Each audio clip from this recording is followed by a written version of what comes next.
It's Tuesday, May 14th. I'm Geoff Schwartz. It's Geoff Schwartz is smarter than you. We are glad to be back, Matt. We took a little hiatus after the draft, and I am so excited for today because there's just like so much converging all at once on this glorious Tuesday. We have NFL schedule out full tomorrow, but we know the leaks are coming out, so we know basically primetime games week 1. We know week 2 Thursday night game. We obviously know they're going to Christmas and overseas and whatnot. And today, too, college football is announcing their start times for the first 3 weeks of the season, Matt. There's just so much to get to. Goff got paid. There's other NFL stories out there, buddy, and it's been a long time since we chatted. How are you doing? And by the way, everyone, we're going to get to Matt has a young child. We talked about Jack originally, like when he was first born. He's a little older now. So we're going to talk to Matt later about kind of the process of that. Yeah, good. Good, Matt. How are you doing, buddy? I'm good, buddy. It's good to see you. It's been a while. We both look like we've been outside. Like you Yes. look like you've even slept. Not so much for me, but for you, like congratulations on that. It's good to see you, man. It's good to be Yeah, back here, and I feel like all this news broke for us specifically. Like here we perfectly. are, and we get to have some fun. It's nice to talk to you via this platform instead of complaining about politics to you via text message. So that's not the show we're going to do today, everyone.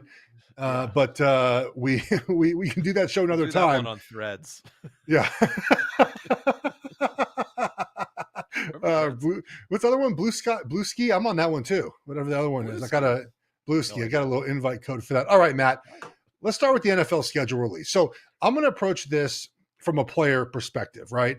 I want to hear your opinion about the schedule as a fan. You're a Commanders fan. Supposedly, it feels like Commanders at Giants is going to be week 1. By the way, Sunday Night Football. I think Love it. that's the rumor right 1-0. now. But how do you view the schedule release, which will be fully out tomorrow on Wednesday? If you're listening to this on Wednesday, you might have it all leaked out before then. But it's like a fan. How do you view the schedule? Yeah, I mean, I used to think it was kind of silly, but now I think the NFL has done a really good job of turning it into an event, right? Like this Oh used to yeah, just be like a day where it was like, oh, whatever, and then you'd go through and maybe you with your favorite team, you'd go, what I just did, like win, loss, whatever. But now they're sort of like doing it in pieces and they're building the excitement and they're stacking this season with a lot of like these fun early games that I feel like they yeah, just didn't used to do. There'd be divisional games, which would always matter, but would feel kind of early.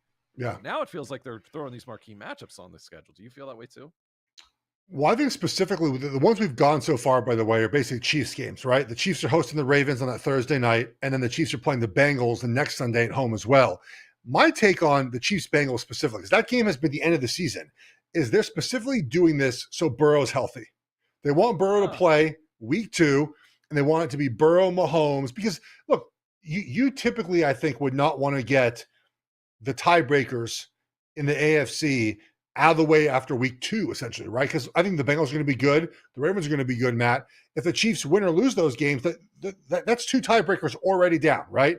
And then you have only a couple teams left in the AFC. And I think they play Buffalo. They should play Buffalo right later in the season at some point. So, like, you're getting all these tiebreakers done early. My guess is it's because they want Joe Burrow to be healthy. They want Lamar Jackson to be healthy in this game. They want him to play Kansas City. And look, the Chiefs schedule is what it is. It's always going to be a little bit harder at first place schedule. Remember last year they were talking about the Chiefs schedule, the travel. They had like the worst rest ratio. Warren Sharp discusses like the rest ratio. How often do you play a team off a longer rest than you? And the Chiefs had like a terrible schedule last season. Did not matter, right? But also this to me this benefits the Chiefs more than anyone else because 100%. they're typically really good in week 1. Right now, they lost last year, and I think they lost in 2014.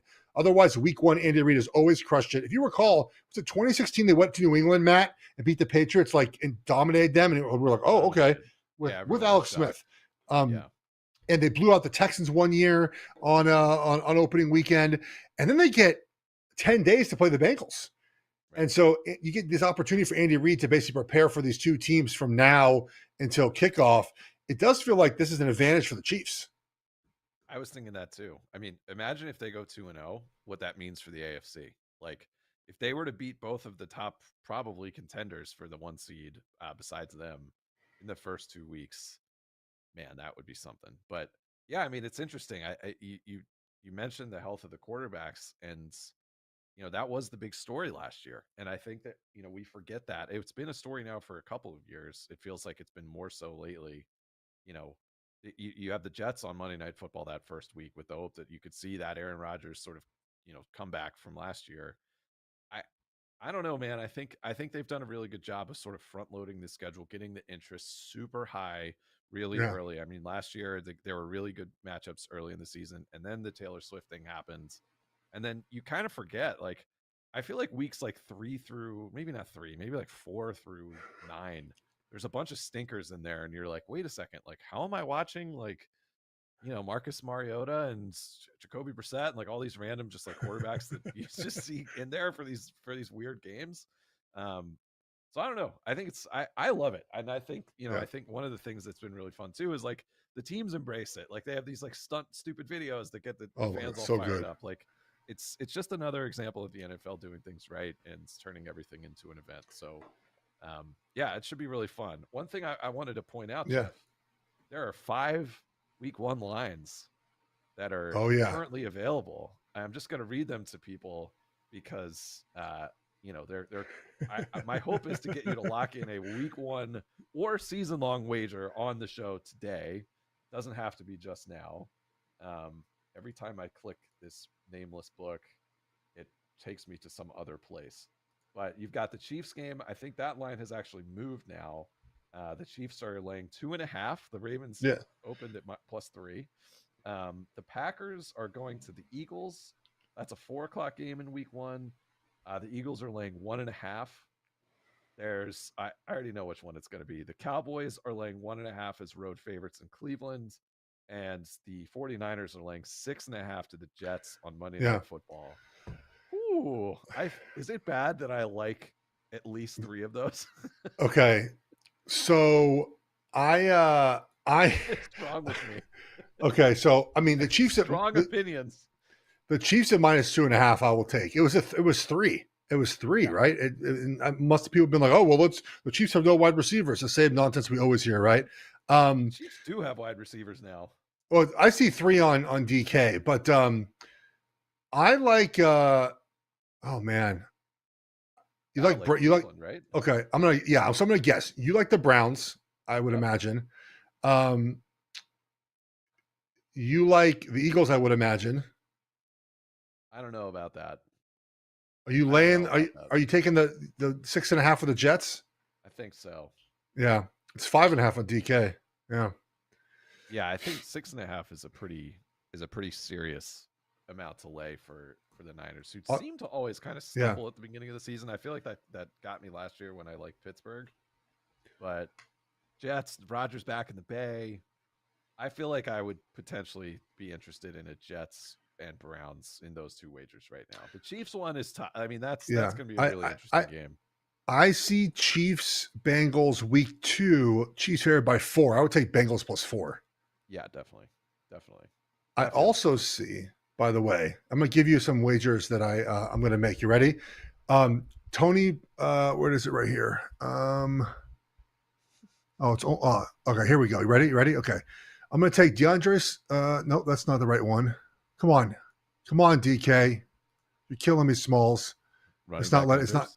It's not. Yeah, I'm trying to do it in a fun way, but it won't refresh the page to the rushing numbers. It just goes touchdown. So now I look like a doofus trying to get this done in a fun way. But yes, I was going to list every running back and just take their unders, Matt, like we did last season. But it's not loading for me right now. The only wager I've made so far is Chiefs to win the Super Bowl, because I don't know why you wouldn't make that wager. I have that in my pocket already.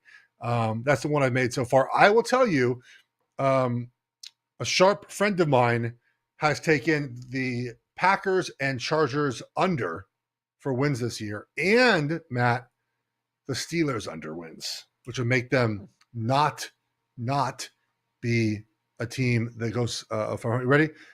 So DeAndre Swift is at 850.5 under, Pollard under, Zach Moss under, Henry's the one Barkley under. I mean, just take all these under. Might as well do this now. Just tie up some bankroll, some NFL futures, Matt.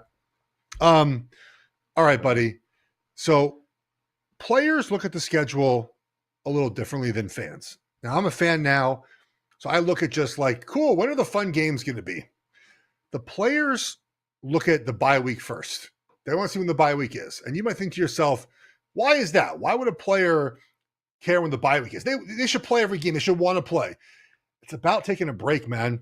You grind through training camp, and you want to see when that little mental and physical break of the season is.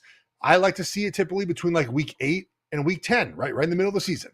And then you can start planning your mind around the physical toll it takes to get to that point, knowing you have that week off to refresh yourself, and then moving forward, what that will be like. So we look for the bye week first. Then along the same lines, you look for Thursday Night Football next. As again, you get a short week to prepare for that, not in pads typically, and then you get those 10 days off between that. So we look for bye week, Thursday Night Football. And I think you look for primetime games, man. Like, you want to see when you're on national TV, what the NFL thinks about you. You know, you can tell when I was in Kansas City in 2013, the Chiefs were off a 2-14 season, Matt. We had one game scheduled that was not a 12 Central kickoff the entire season. Now, we started 9-0. They put us on Sunday Night Football. Like, they can change it, obviously, but the NFL is letting you know how they feel about you most often by the amount of primetime games you get. So that gives you an idea of when your friends and family can watch you, when you're going to be on the big stage under the lights. And then from there, I think it's just like a personal choice. Like, are there revenge games? Are there players that left a program want to get back at the next one?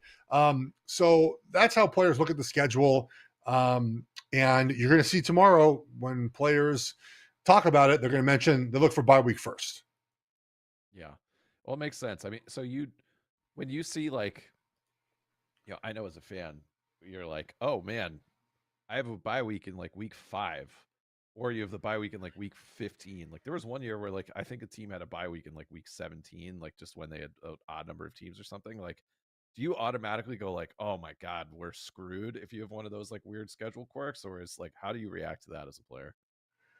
Yeah, I mean, I don't think you like it to have the early buy, right? I mean, I think, again, you'd rather have your buy as late as possible. The late buy is, week 12 or 13 is probably too late, right? Your body needs a little bit of break before then. But you can offset that by a week 5 Thursday night game and then a week 12 bye, right? Matt, you feel better about those situations like that. I also think too, like the travel and when you play games outside of Kansas City, doesn't appear to matter at all.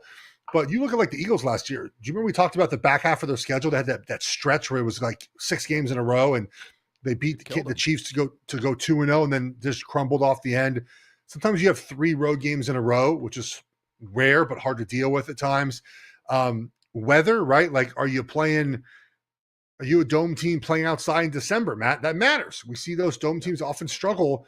If you're the Lions and you're outside in Chicago and Green Bay in December, that's different than hosting them at home in December, right? You'd rather play those games in September and October in those places. If you're the Commanders and you're playing, your division, I guess, is mostly outside, doesn't matter. But you'd probably rather play Dallas in December, right, Matt? Inside, feeling good about yourself, than having to go to Philly in late December or MetLife. I do find it funny so far that Rodgers' other Achilles can do the funniest thing all season. Like, wouldn't it be so Jets, Monday Night Football again, and just do you think Robert Kennedy Jr. will come on Manning Cast that week? I don't know. Maybe they can just book the worm in his brain.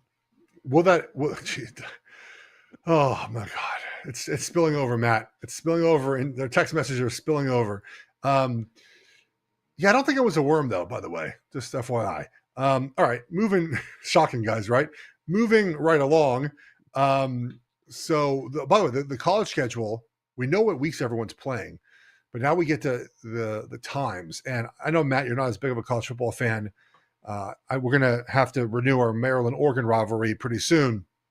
But, dude, I like the times. It just feels real when you see week 1. Like, there's an incredible like ESPN stretch of games where they have, I think it's like Clemson, Georgia.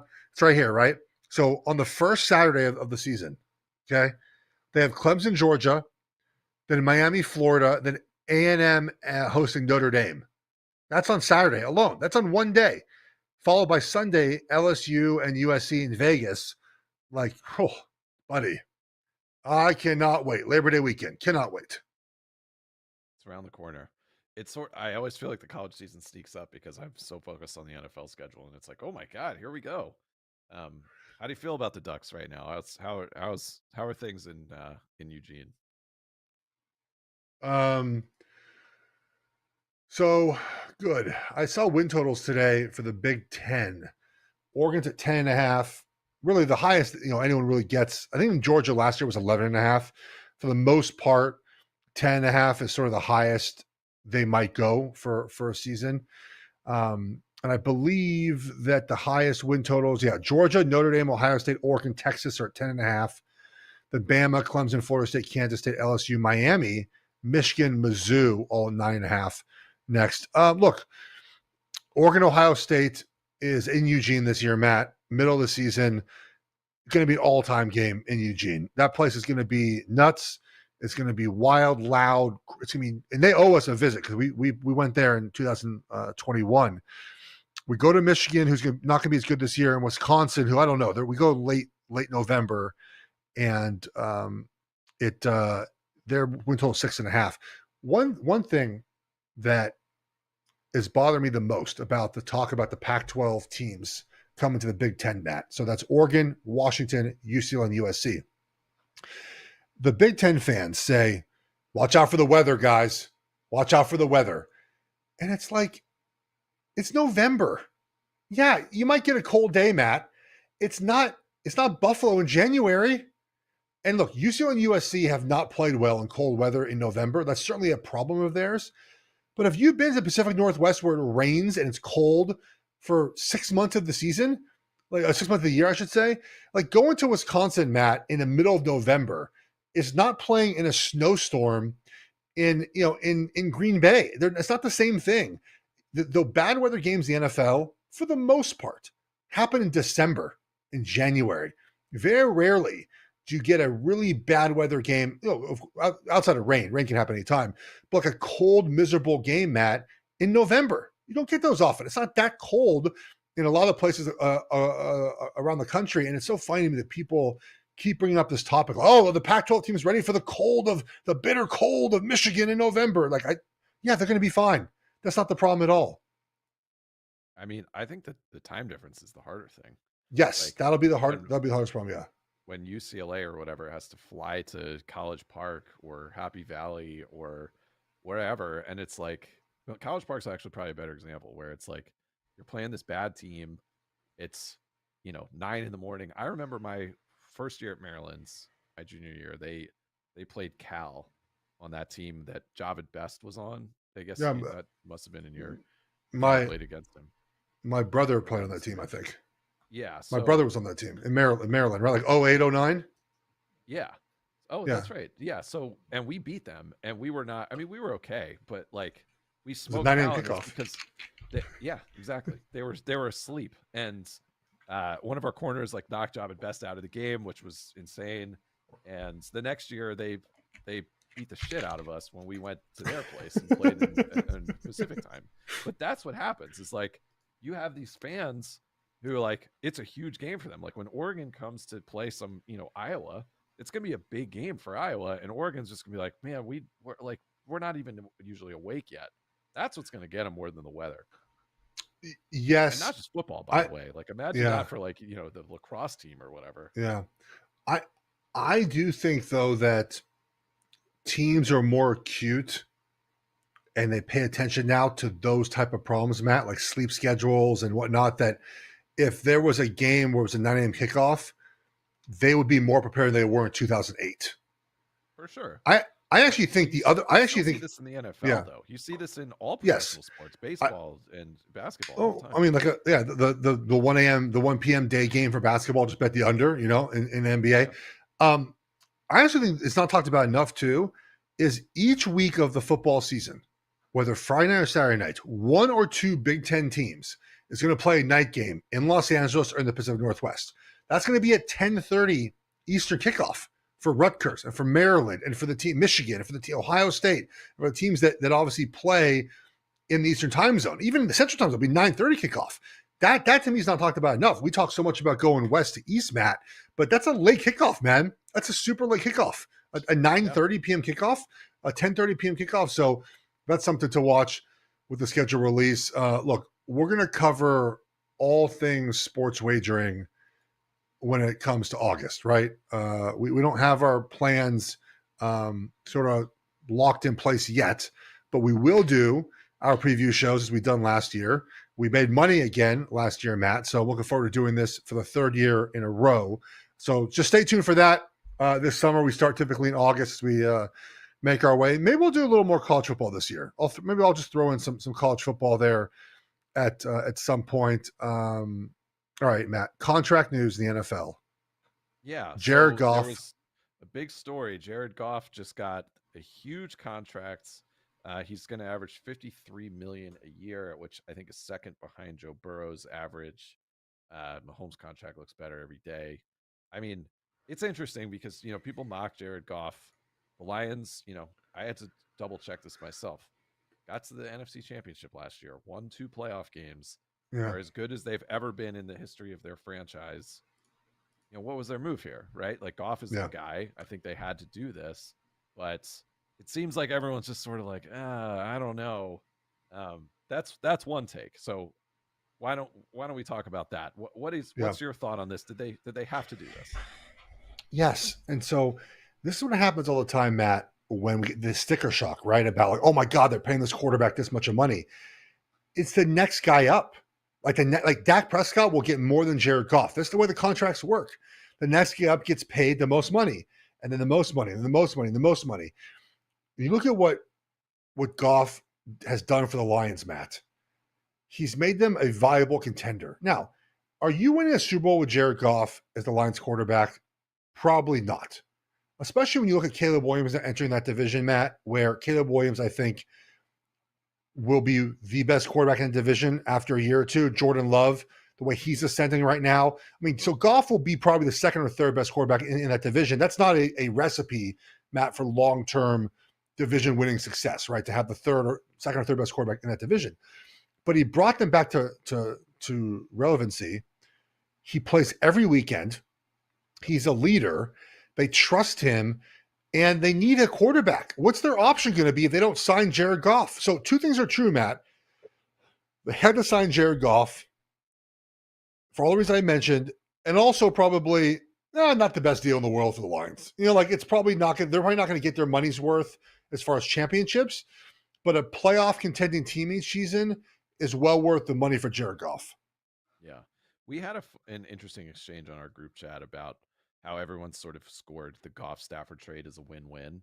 And I think that's a pretty interesting question. Like everyone's done that, like the Diggs Justin Jefferson one. Everyone sort of scored that as a win-win. Now I think you can pretty safely say the Vikings absolutely won that one given what happened with Diggs. But do you view that trade as a win-win looking back? Like I think obviously the Rams got something great out of it. They got a Super Bowl, but and the Lions got a ton of picks. But I'm curious, a couple of years later, how you grade that trade for both sides. Okay, well, with all of these, Matt, it's about expectations, right? So the Rams have an A plus. They won a Super Bowl. They traded for Matt Stafford and won a Super Bowl.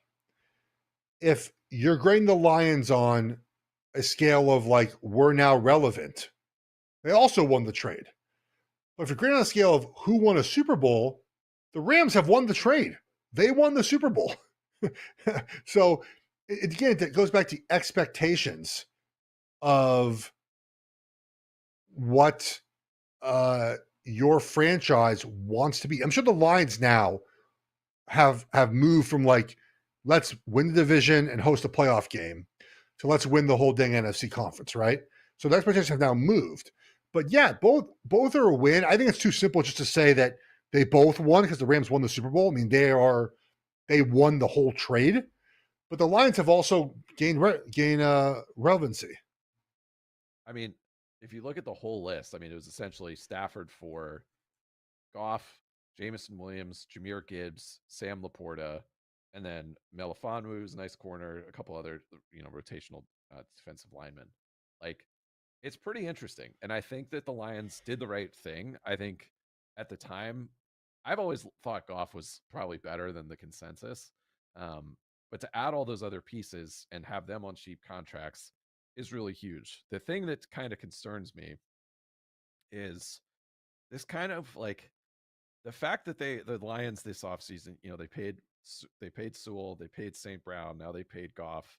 Like, it always makes me a little nervous of like when a team gets close and then is like, we did it. Let's reward everybody because they win the Super Bowl. Like they're not giving out these contracts. It's like the Joe Flacco contract of like, hey man, you got us there. Like we'll pay a little extra over a couple extra years. Like like the goal should be to win the Super Bowl. Like the fact that the Lions have had such a bad history, like I obviously understand that's baked into the psychology of all this, but like now this is their squad. Like this is it. And they're not getting these guys cheaply anymore. Like they're paying the most to a wide receiver. They're paying the most to a quarterback. They're paying Yeah. the most to a right tackle now. And then there's just going to keep coming up. So it kind of reminds me a little bit of the 19 Titans when they got to the AFC Yeah. Championship and they were Yeah. like, Yeah. all right, here we go. And then a few years Yeah. later, like everything fell apart. And they had a coach like Campbell who got the most out of that team for a couple of years, but they never sort of like had that same vibe as they did that one season. I don't know. What do you think of that comparison? It's a good comparison, right? Wow. The Lions though have a better team than the Titans. Like I sort of felt like a run to the Titans made just sort of magically, where the Lions though like have a legit like young core of all pro players. The Titans had an older offensive line, some good players and some good young players on defense, but their game was relied a lot on the run game. Goff can sling the rock. He can throw the ball better than I think Tannehill can at this point in what they're asked to do in these offense. So it's a good comparison. But you're not going to pay the 22-year-old All-Pro right tackle? Yeah, of course you have to. Yeah, and Yeah, St. Brown too. Like they're both young. correct. Like and I agree with I the Goff thing. It's yeah just a little bit of a like you mentioned the yeah rest of that division. Like every single team in that division is going to be better this year. The Bears are going to be a ton better. The Packers should, in theory, continue on the same clip they were on. And yeah then the Vikings like didn't have a quarterback for the entire season. Whether yeah McCarthy's good or not, like they at least have a guy now. So yeah. this is going to be a tough division. Like I have a feeling that we could be talking about them as the best division in the whole NFL. Buddy, I feel like the value on the St. Brown props is over. We've hit it for 2 straight years. We got to find our new St. Brown. Yeah. We'll have some contenders. Maybe someone who rhymes with Sherry Schmick-Schmarlin, and on the Commanders might be. We're not no Commanders wagers. We never win those wagers. Yeah, you're probably right. We were 2 yards, 2 catches short for Dotson last year, right? Yeah, because of goddamn Sam Howell and Ron Rivera and Eric Bieniemy. Speaking of the Lions, I want to talk about this is a nice little game that we have this is a good May 14th game here, Geoff. Every year we see a lot of change from the top of the NFL. Some teams, remarkably, they've been pretty consistent lately, right? Like the Niners and the Chiefs and the Ravens, the Bengals when Burrow's healthy, have all maintained a pretty successful clip. But somebody drops out every year. So I want to sort of look at some of these teams and talk about how we feel, whether they're going to emerge or remain contenders, or if they're going to drop out and somebody will replace them. Why don't we start with the Lions and just say, like, do you think that they made themselves better this offseason? Do you expect them to be better next season, or do you think their stock went down? They won 13 games last year, right? No, 12 games, right? 12 games. I have that right? Let me pull up this just to make sure. Championship, though. Yeah. And then they went 12-5. I mean, I think that they have I think their overall team got better, but I think that their schedule with the division's tougher now. And so I don't know if they have the same amount. Like I would think that they would lose, they'd be 11-6 type of thing, right? Or 10-7 more than their 13-4. Yeah. Yeah, I think they probably held as well, with the rest of their division being a challenge.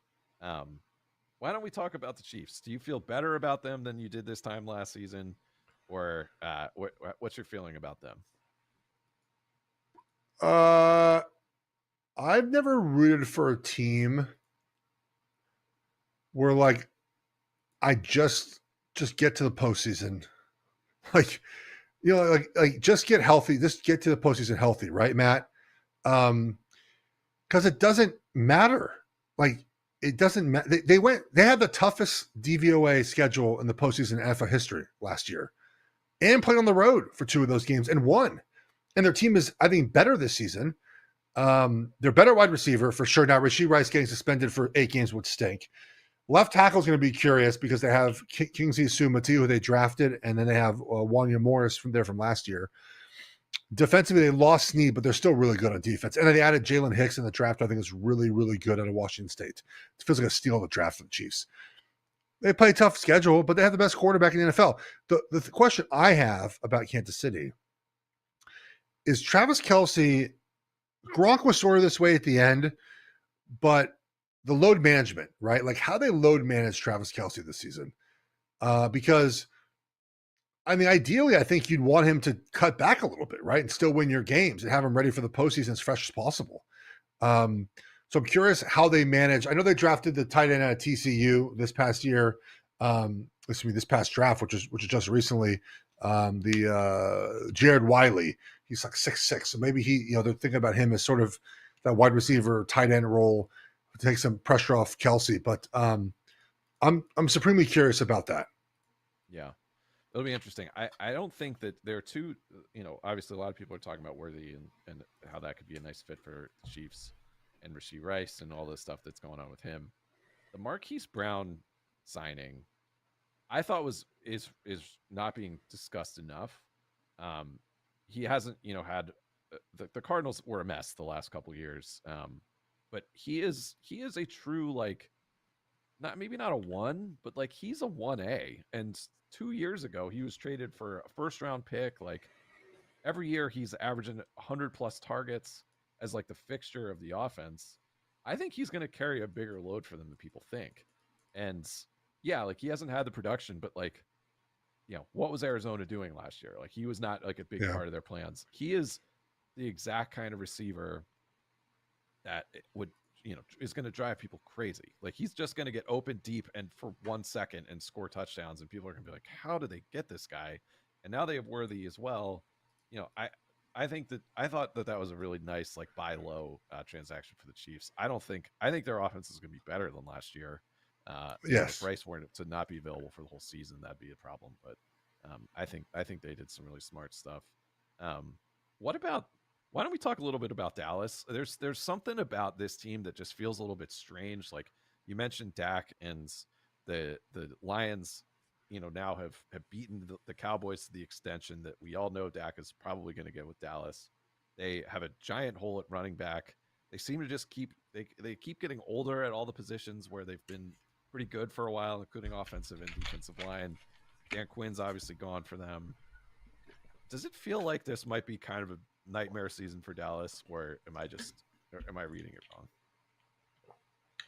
It feels like they're doing a little bit of a rebuild on the run, right, Matt? They're going to play 2 rookie offensive linemen, most likely that they just drafted. They have no running backs. They're going to have to pay Dak after this season, most likely during this season, some point during this season. It does feel like they're trying to get younger while competing, which is sort of a reset, right? Sort of how that works. The Parsons get paid. You have to pay Parsons. Like they got some money to give out. So at least to rebuild on the fly, I would say offensively. Defensively, I'm looking at the roster now. They're pretty young on defense, right? A couple third-year players, second-year players, drafted some guys this year. It feels like a little bit of an offensive rebuild on the run. But again, in this NFC, I don't think they can get away with it this season. I would kind of sell some Dallas stock. Yeah, I think I would too. Especially just looking across the offense, you've just got a lot of older players or players who haven't totally produced. Another just like crucial season for Prescott. Any of these other teams on this list you want to spend a minute on? Like, I think for teams like the Bengals, it's just about Burrow's health. The Bills obviously Yep. took a bit of a dive this year. Just wide receiver for them and pass rush. Yeah. What about the Niners? They're a I team that well, let's do them quickly, and then maybe you have another. Not a lot changed there, but it seemed like there were just a bunch of weird stories with Ayuk and Samuel, and I don't know. Do you think the Niners are going to just continue the way they've been going the last couple of years? I think their offensive line is still a concern, and that worries me about they'll scheme up. They'll be fine just scheming up. But the pass rush was a concern last year, right? Individual pass rush. They added Leonard Floyd.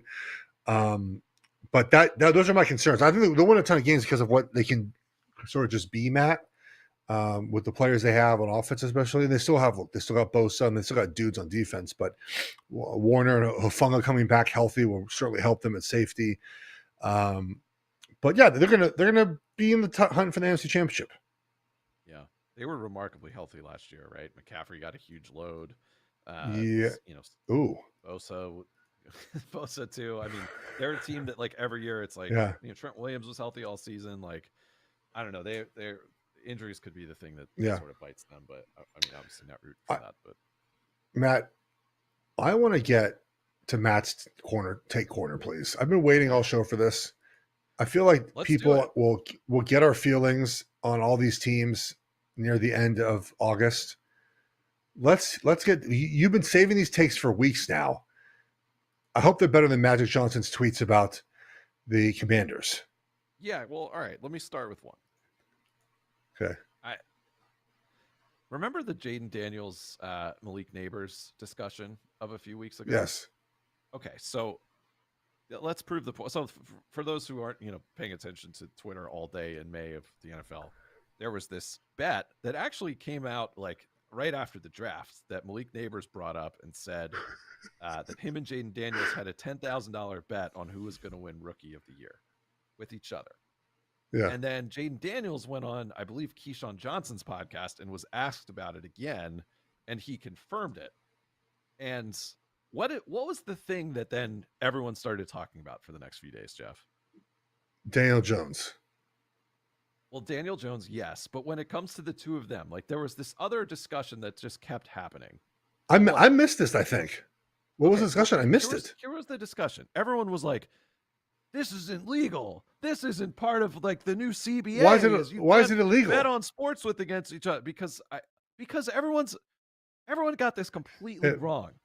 They're betting with each other. Yeah, everyone's a giant bitch about this stuff. Everyone was clutching their pearls as if, oh no, there's like an illegal bet taking place. I'm sorry. Like this really drove me crazy because of a few things. Number one, the NFL is sponsored by DraftKings and FanDuel, right? Like we're all talking about betting openly. And this is the kind of thing that made Michael Jordan have a 10-part documentary, was how he put stakes on everything. He bet on everything. Like these guys were just like, super competitive. I'm going to win Rookie of the Year. They're competitors. Yeah. They're athletes. They're competing against each other. Yeah. They're in the same division. They were teammates. Everyone was clutching their pearls, and it drove me absolutely crazy that was the takeaway instead of like, hey, we've got like a nice competitor here. Like, why don't we have some fun with that? I hated it. Well, a couple of things I think that are that was a good first one. Right? That was good. That are bother me from the aspect of how people cover wagering in this country, Matt. It's there's just an innate like not hatred for it, but like what's the right word to put like that? People don't want to learn about it. The ignorance is the right way to put it.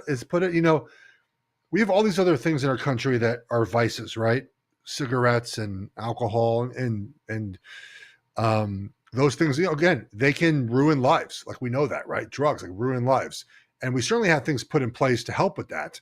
Those same things are put in place for wagering too, Matt. Like sports books have limits. Sports books have things put in place to make sure that nothing illegal is happening. Like this, so the idea, Matt, that like gambling is just an unchecked industry that ruins the lives of everyone is not what gambling is, Matt. Like, I don't know what, yes, people can get into trouble wagering too much money. Absolutely true. They can do the same thing with alcohol. They can do the same thing with all these other vices, right? And it seems like society says, well, yeah, okay, fine. Like, yeah, you want to be a drunk? Okay, be a drunk as long as you don't bother me with it. But with sports wagering, it's like, no, we can't. It's ignorance, Matt. Like, what is it about people being so weird about wagering? I think, and this is sort of a separate topic, and I feel like I could spend a lot of time talking about this because I had two conversations with friends that week where people were talking about like betting and stuff, and they were like, "Thank God this wasn't legal when I was in college." And I thought that was really interesting to hear from people who like are just professionals who are like, "I have a gambling problem. I learned the hard way. Thank God I didn't have access to it." And by the way, both live here in California, where it's still not legal. But isn't that life though? Isn't that like how life works? Yeah, that it is. We can't protect everyone from everything in life. I completely agree. I think the thing that the reason why this is happening is A, it's new. B, it's like it had such a stigma for such a long time. Like it was this thing in the shadows, and it was just, like the people you associated with it weren't just like your friends watching a game. Like it was always like other people, right? It was this like sort of cloudy area.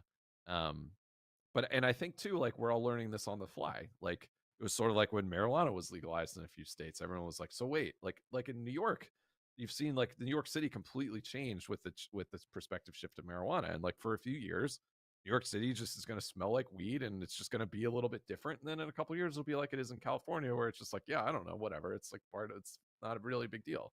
So I think that's where we're headed. But I was just pissed off that we're so like clutching our pearls with all this stuff instead of like, hey, like these two guys are competing with each other. Like we should like that. That's fun. It's not, well, is that part of the CBA where these guys are allowed to make the bets and then we're going to get suspended before? It's like, stop. Like this is just fun. Like whatever. That was take number one. Yeah. Any final thoughts on that?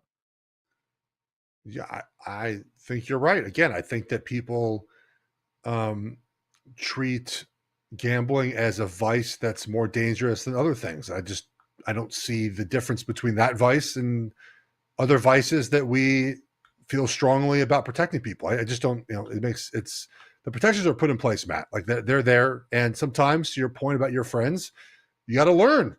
Like we can't protect everyone from everything. So, all right, Next up. There's a lot of disinformation in our country, Geoff. There's a lot of people out there peddling information disingenuously. There's a lot of people who make stuff up. There's a lot of people who control the media narrative. The biggest source of disinformation in the entire NFL is Sean Payton. Okay, so Sean Payton. I just want to point out a few things. I love this take. In the last couple of weeks. So Sean Payton seems like a fun guy to talk to. And he obviously has been ensconced with the media. He worked at Fox. We both work a bit with Fox. I think it was a great hire. Great job by those executives. Great job by Sean Payton. But in the last couple of weeks, there's just been these things that have come out that are driving me fucking crazy, including some people comparing Bo Nix to Drew Brees and saying like, Sean Payton's got his guy. He's got an accurate, decisive quarterback. He can make all the quick throws. He's got another Drew Brees. And then a few weeks ago, this story of Sean Payton telling Adam Schefter, it was just a source, telling Adam Schefter, hey, we tried to draft Mahomes. Like that was going to be our pick, but the Chiefs got him. So then, my backup plan was to go with Jameis goddamn Winston instead. This guy, if you hear anything, every single report has been that I've read on Twitter is like, man, Bo Nix, really good practices in minicamp. Like I haven't heard a thing about any of the other quarterbacks, and everyone's just like going nuts, salivating over Bo Nix. Bo Nix is gonna be bad. Like I'm just gonna be on the. He's not gonna be good, but we're gonna be listening to for 4 years of, well, Sean Payton. He says he reminds him of Drew Brees when he came over from San Diego. Like, do not listen. Anything that the Denver Broncos say or Sean Payton says from now on, I refuse to listen. Prove it to me on the field. You won a Super Bowl 15 years ago. Congratulations. I have made the point that I think Sean Payton's eulogy will include mention that he wanted to draft Patrick Mahomes. That has been talked about, Matt, every single offseason since Patrick Mahomes Yeah. became good. The Sean Payne, I'm like, then you should have drafted him.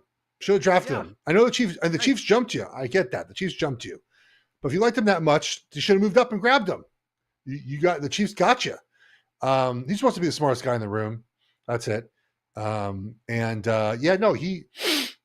He's certainly good at playing the media, right? And look, of course, not playing the media, but maybe that's the wrong way to say it. But if you give this information to Adam Schefter, he's going to tweet about it, and Sean Payne knows that. Of course. Yeah. All right, last one. Been watching a lot of NBA playoffs. Okay. And I watched the Boston Celtics play. Have you watched the Celtics? Oh, there's a terrible watch. Yeah. So why is that? Talk to me about that. Oh, I'll tell you why. It's because Jason Tatum. So here's why. Yes. Tell me more about this. I'm going to bring it back to the NFL. Give me the take, and I'll tie it together. Because he's not an alpha. Like, he's not a guy who is, in my opinion, 1A of a championship team. Like last night, for example, that game, Donovan Mitchell did not play last night for the Cavs. Boston was the best team in basketball this season. The Nuggets, Matt, would have beat the Cavs by 45 last night, right? Correct. Would not have been a game. The Timberwolves would have crushed them. And the Celtics, it was a game it was 5 points with like a minute left in this game. And the reason why is Tatum, while he does take over, he played well last night. It's not like he didn't play well, but there's like not that like on the court, you don't see this like Anthony Edwards, for example, when you watch him play, you're like, that dude is a killer, man. That guy's a killer. You watch Jokic play, like, yeah, sometimes he doesn't talk to the media and it's funny. But dude gets on the court, man, it's a killer. Like, there were passes he made the other night where you're like, he's shooting the ball, boop, Gordon dunked. You didn't even know the pass was made until Gordon dunked the basketball, right? And you watch Tatum play, it's just like, okay. Like, yeah, he scores a bunch, gets a bunch of rebounds. Like, I'm not saying he's a bad player, Matt. No. They also do they also do way too much of this ISO nonsense where like Tatum just holds the ball for 15 seconds and takes a terrible jump shot, which has been a problem of theirs for a couple of years now. But to me, it's Tatum. For the basketball podcast, because this is where I want to go. Because you talked about Tatum. It's like, yeah, of course, he's so talented. Like, he can put up 30 a night. Like, oh yeah, like he's obviously one of the top 6, 7 guys in the league. Like, of course, he's fantastic. Almost anyone for him at any point. I know who he is. Who? He's Justin Herbert. Oh no! So tell me what's wrong with that. That's probably right. Talent. Yeah. I've called Justin Herbert empty calories for a few years. It's like, would any team want Justin Herbert? Like, of course. But like, Jason Tatum has this whole complement of weapons and team around him. Like, but he's not stepping forward into that role where you're like, this is the guy I'm going to walk through the fire with. Anthony Edwards, he kind of reminds me of Joe Burrow. Like, he's not the most talented guy out there, but he does some stuff where you're just like, when you need this guy to perform and he's young, he's going to do it. But Jason Tatum and Justin Herbert are the same guy to me. It's like, I'm annoyed by them because they don't have that thing that gets them to the next level and just says like, I am the best. I am the best player in this building. I'm going to have that game tonight. I've never seen it once in a while you see it out of both of them. But at the end of the day, like, I don't really trust either of them. They might win their rings, but they need somebody else to be the man. I don't think Boston's going to beat whoever wins the West. I'm patting myself on the back about that take. That was a good one. I didn't know it was coming, and I had the right answer. How about that? Look at us. I had this rant, by the way, on the radio Sunday, so it's not like it's nothing new to me. We talked about this about Sunday with Tatum. Well, take that. There you go. Okay, so the Herbert thing. The only difference in the Herbert thing is like, he doesn't have. He also doesn't have like Jaylen Brown and Derek White, and when Porzingis is healthy, like he doesn't have that around him. He has not had that around him. He's had Porzingis, who's always hurt. The O-line has sort of always been a problem. With Alt now, I feel like you're sort of settled in with Harbaugh. Give me like another year with Herbert to kind of see it. But I agree with like, but I will say though, in Oregon though, he kind of did put the team on his back in the Rose Bowl though. which I guess Tatum has done before. Yeah, it's Cool. not a Tatum bad. had a good run at Duke, like awesome. But It's like, it's not a how bad. It's about? not a bad comparison. I mean, honestly, like people blame the coach. It's like they do the same with the Celtics. It's like, oh, like Missoula, like that's the problem. It can't be Tatum. It's like, yeah, okay, like Staley wasn't a great coach. Like totally It was understood. Darvin Ham's fault in Los Yeah, Angeles. exactly. Yeah. But like the years, I'm trying to remember like the year. Like the Chargers have had their chances, right? Like they've had at one point it was like Keenan Allen and Mike Williams and Eckler and Rashawn Slater and a good defense, like, and it's like, oh well, it's just not enough, and he plays in the AFC West. It's just like I'm tired of it. Like just do it already. All right, but you know how I feel about Justin Herbert. I just realized that Tatum made me the same kind of annoyed. It's frustrating because like you watch the Celtics play, especially again like last night, and there's just not like a killer instinct, right? Like there's not this. I mean, look, the Heat lost game 2 was bad. Now they came out and beat the shit out of them because they're bad. The Heat can't score without Butler. Like last night, for example, you knew as a team the only way the Cavs would compete last night was bombing away from 3-pointer. That's the only way. They had to make up 28 points that weren't coming to them from Mitchell. And they shot like 55 3-pointers. And Boston for the first half just let them shoot the 3-pointers. Like, the only thing they can do, sorry, they had 48 threes. They were 15 of 48. They were like 12 of 25 in the first half. You knew they were just going to shoot threes the entire game. They had 94 shots, and 48 of those were 3-point attempts. They had 16 more shot attempts the entire game than Boston did. They just didn't get to the line at all. The Cavs didn't, but like they just weren't prepared for that. It was shocking to me. I also had a lot of money on the Cavs not scoring a lot of points and kind of got screwed. So maybe I'm a little bitter, Matt. Yeah, never have faith in the Celtics. All right, those are my takes. Why don't we wrap this thing up? Anything else you want to do? Parent life, buddy. How we doing? Parent life. I don't need to prepare for that. Pretty good. Pretty good. Oh, Jack is 6.5 months. okay. A lot different from the last time we spoke. Started solids. Started. What else? Did we do? We moved into his own room. Sleeping a little bit better. Daycare? Being in his own space. He's in daycare. Yep. He's been doing great there. We took him to a swimming pool, the Annenberg pool on the beach on Sunday for what they call a swim lesson, but it's just him hanging out in the water. Yeah, you just splash them and stuff. Yeah. Yeah, and like I got to be honest, the first couple months are tough, and the first time you do it, you're like, what did I just do? Like, what's going on here? And now it's like, oh, like he's starting to we're starting to like have some fun. Like he's starting to sort of participate a little bit more. It gets better and different types of hard, but it gets better as they can communicate. Yeah.